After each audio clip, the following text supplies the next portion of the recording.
मक्का से एक नूर उठा, उसका नाम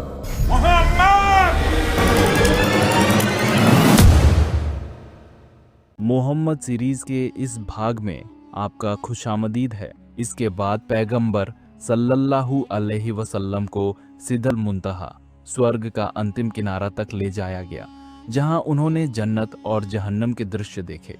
फिर वे उस मुकाम तक पहुंचे जहां जिब्राइल अलैहिस्सलाम भी आगे नहीं जा सकते थे। वहां अल्लाह ताला ने उन्हें 50 नमाजों का हुक्म दिया, लेकिन मूसा अलैहिस्सलाम की सलाह पर वापस जाकर उन्होंने अल्लाह से कम करने की दुआ की। आखिरकार यह संख्या घटकर 5 रह गई और अल्लाह ने फरमाया कि ये 5 ही 50 के बराबर होंगी। इस यात्रा के दौरान पैगंबर सल्लल्लाहु अलैहि वसल्लम को अनेक रहस्यों और अल्लाह की महान निशानियों का दर्शन कराया गया। यह घटना इस्लाम के इतिहास में एक महत्वपूर्ण मील का पत्थर है और इसे इज़रा और मिराज के नाम से जाना जाता है। फिर जिब्राइल अलैहिस्सलाम पैगंबर मोहम्मद सल्लल्लाहु अलैहि वसल्लम को लेकर 5वें आसमान की ओर बढ़े। जब उन्होंने दरवाजा खोलने की अनुमति मांगी तो वही सवाल दोहराया गया, कौन है? जिब्राइल अलैहिस्सलाम ने उत्तर दिया, मैं जिब्राइल हूँ। आपके साथ कौन है? मोहम्मद सल्लल्लाहु अलैहि वसल्लम। क्या उन्हें बुलाया गया है? हाँ। इसके बाद कहा गया, वे स्वागत योग्य हैं। उनकी यात्रा कितनी शानदार है। दरवाजा खोला गया और जब पैगंबर सल्लल्लाहु अलैहि वसल्लम 5वें आसमान पर पहुंचे तो उन्होंने हजरत हारून अलैहिस्सलाम को देखा।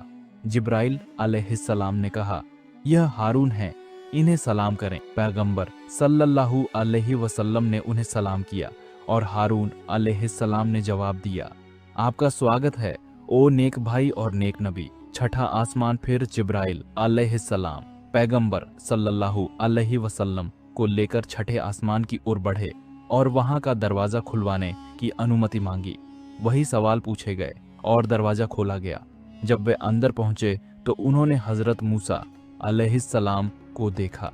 जिब्राइल अलैहिस्सलाम ने कहा, यह मूसा हैं, इन्हें सलाम करें। पैगंबर सल्लल्लाहु अलैहि वसल्लम ने उन्हें सलाम किया और मूसा अलैहिस्सलाम ने जवाब दिया, आपका स्वागत है ओ नेक भाई और नेक नबी।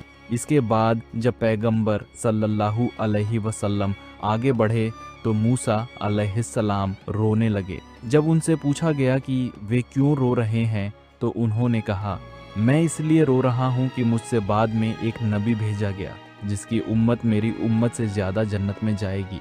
7वां आसमान इसके बाद जिब्राइल अलैहिस्सलाम पैगंबर सल्लल्लाहु अलैहि वसल्लम को लेकर 7वें आसमान की ओर बढ़े। जब उन्होंने दरवाजा खोलने की अनुमति मांगी तो वही सवाल पूछे गए। जब दरवाजा खोला गया तो उन्होंने हजरत इब्राहीम अलैहिस्सलाम को देखा जो बैतुल ममूर स्वर्गीय काबा के पास बैठे थे। जिब्राइल अलैहिस्सलाम ने कहा, यह इब्राहीम है, इन्हें सलाम करें। पैगंबर सल्लल्लाहु अलैहि वसल्लम ने उन्हें सलाम किया और इब्राहीम अलैहिस्सलाम ने जवाब दिया, आपका स्वागत है ओ नेक बेटा और नेक नबी। सिदरतुल मुंतहा इसके बाद पैगंबर सल्लल्लाहु अलैहि वसल्लम को सिदरतुल मुंतहा स्वर्ग का अंतिम किनारा तक ले जाया गया, जहां उन्होंने अल्लाह की महान निशानियां देखीं। यह स्थान वह है जहां जिब्राइल अलैहिस्सलाम ने कहा, हे अल्लाह के रसूल, अब मैं आगे नहीं जा सकता, अगर मैं और आगे बढ़ा तो जल जाऊंगा। यहाँ पैगंबर सल्लल्लाहु अलैहि वसल्लम ने सीधे अल्लाह से बातचीत की और 5 समय की नमाजों का आदेश मिला। पहले 50 नमाजें दी गई थीं, लेकिन मूसा अलैहिस्सलाम की सलाह पर पैगंबर सल्लल्लाहु अलैहि वसल्लम ने अल्लाह से कम करने की विनती की। आखिरकार यह संख्या घटकर 5 रह गई और अल्लाह ने फरमाया कि ये 5 ही 50 के बराबर होंगी। यह यात्रा इस्लाम के इतिहास की सबसे बड़ी घटनाओं में से एक है, जो पैगंबर सल्लल्लाहु अलैहि वसल्लम के लिए अल्लाह की विशेष कृपा और पूरी उम्मत के लिए एक महत्वपूर्ण सबक है। फिर जिब्राइल मेरे साथ 5वें आसमान की ओर चढ़े और उसके दरवाजे के खुलने की इजाज़त मांगी। पूछा गया, कौन है? जिब्राइल ने उत्तर दिया। जिब्राइल पूछा गया, तुम्हारे साथ कौन है? जिब्राइल ने कहा, मोहम्मद सल्लल्लाहु अलैहि वसल्लम। पूछा गया, क्या उन्हें बुलाया गया है? जिब्रील ने पुष्टि की। फिर कहा गया, उनका स्वागत है, क्या ही बेहतरीन आगमन है। जब मैं 5वें आसमान के पार गया तो वहां मैंने हारून को देखा। जिब्रील ने मुझसे कहा, यह हारून है, इन्हें सलाम कहो। मैंने उन्हें सलाम किया और उन्होंने मेरा सलाम स्वीकार किया और कहा, तुम्हारा स्वागत है, ए नेक भाई और नेक नबी। फिर जिब्रील मेरे साथ छठे आसमान की ओर चढ़े और उसके दरवाजे के खुलने की इजाजत मांगी। पूछा गया, कौन है? जिब्रील ने उत्तर दिया, जिब्रील। पूछा गया, तुम्हारे साथ कौन है? जिब्रील ने कहा, मुहम्मद सल्लल्लाहु अलैहि वसल्लम। पूछा गया, क्या उन्हें बुलाया गया है? जिब्रील ने पुष्टि की। फिर कहा गया, उनका स्वागत है, क्या ही बेहतरीन आगमन है। जब मैं छठे आसमान के पार गया तो वहां मैंने मूसा को देखा। जिब्रील ने मुझसे कहा, यह मूसा हैं, इन्हें सलाम कहो। मैंने उन्हें सलाम किया और उन्होंने मेरा सलाम स्वीकार किया और कहा, तुम्हारा स्वागत है, ऐ नेक भाई और नेक नबी। जब मैं उनसे विदा होकर जाने लगा तो मूसा रोने लगे। किसी ने उनसे पूछा, आपको किस बात ने रुला दिया? मूसा ने कहा, मैं इसलिए रो रहा हूँ क्योंकि मेरे बाद एक ऐसे युवा नबी को भेजा गया है जिनके अनुयायी जन्नत में मुझसे अधिक संख्या में प्रवेश करेंगे। फिर जिब्राईल मेरे साथ 7वें आसमान की ओर चढ़े और उसके दरवाजे के खुलने की इजाजत मांगी। पूछा गया, कौन है? जिब्राईल ने उत्तर दिया, जिब्राईल। पूछा गया, तुम्हारे साथ कौन है? जिब्राईल ने कहा, मुहम्मद सल्लल्लाहु अलैहि वसल्लम। पूछा गया, क्या उन्हें बुलाया गया है? जिब्राईल ने पुष्टि की। फिर कहा गया, उनका स्वागत है, क्या ही बेहतरीन आगमन है। जब मैं 7वें आसमान के पार गया तो वहां मैंने इब्राहिम अलैहिस्सलाम को देखा।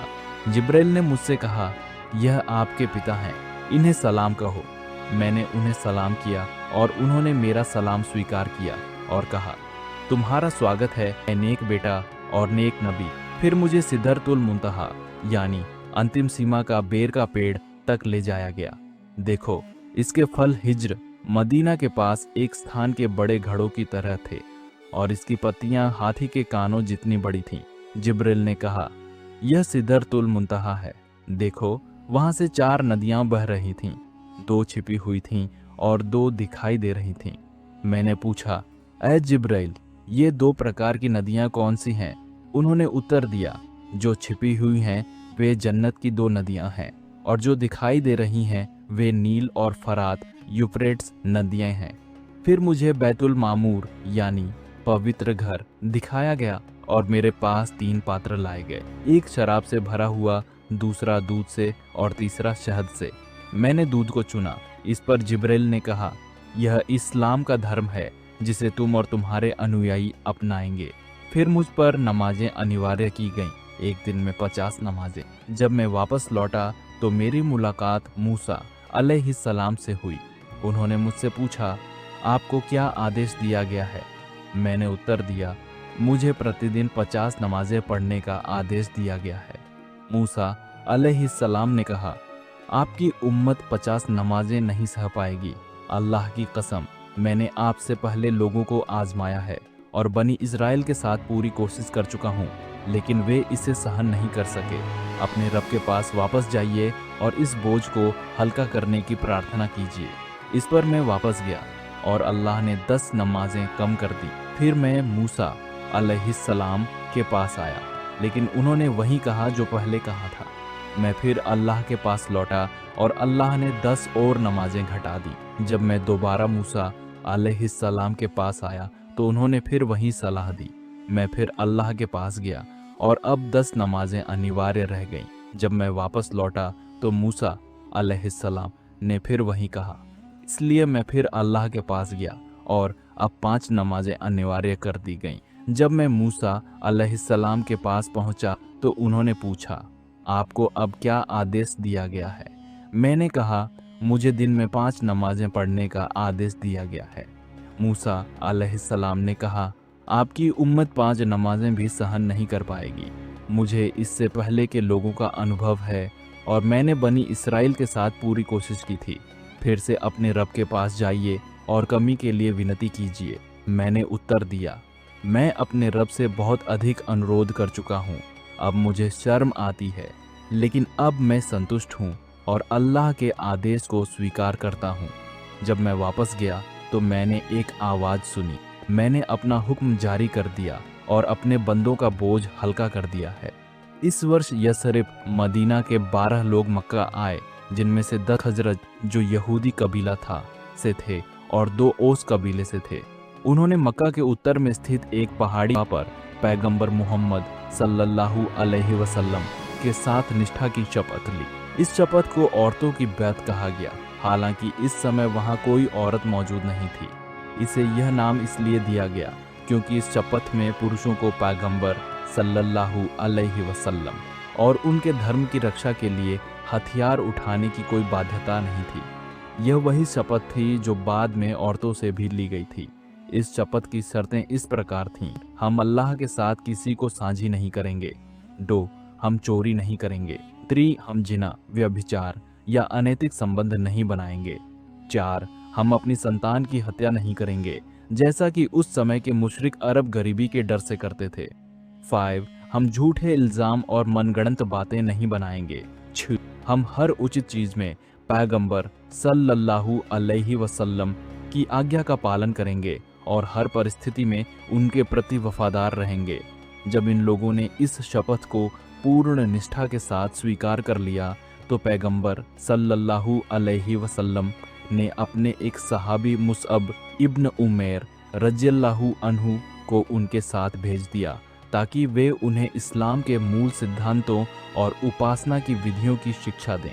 मुसअब रज़ियल्लाहु अन्हु जब यसरिब पहुंचे तो उन्होंने उन लोगों की मदद से जो पहले ही इस्लाम स्वीकार कर चुके थे, कई नए लोगों को इस्लाम अपनाने के लिए प्रेरित किया।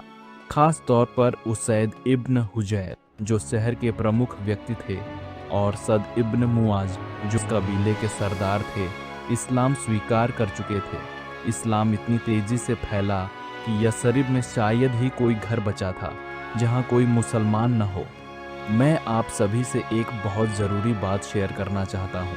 सबसे पहले मैं आपको यह बता दूं कि मैं एक हिंदू जानकार ज़्यादा हूँ, लेकिन इस्लाम से मेरा गहरा लगाव है। इसी वजह से मुझे इस्लामिक विषयों पर रिसर्च करके वीडियो बनाना अच्छा लगता है।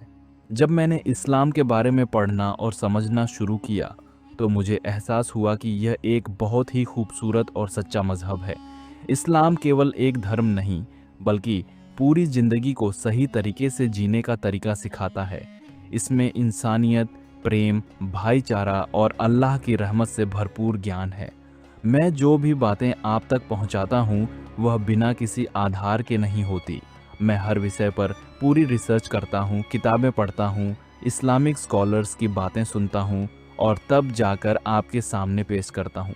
फिर भी अगर मेरे कहने में कोई गलती हो जाए तो आप सब मुझसे दरगुजर करें और मुझे सुधारने का मौका दें।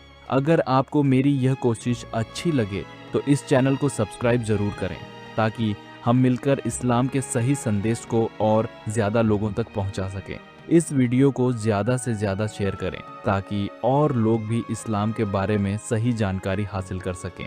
अल्लाह से दुआ करता हूँ कि वह हम सबको सच्चाई समझने और सही रास्ते पर चलने की तौफीक दे। आप सभी का बहुत बहुत शुक्रिया।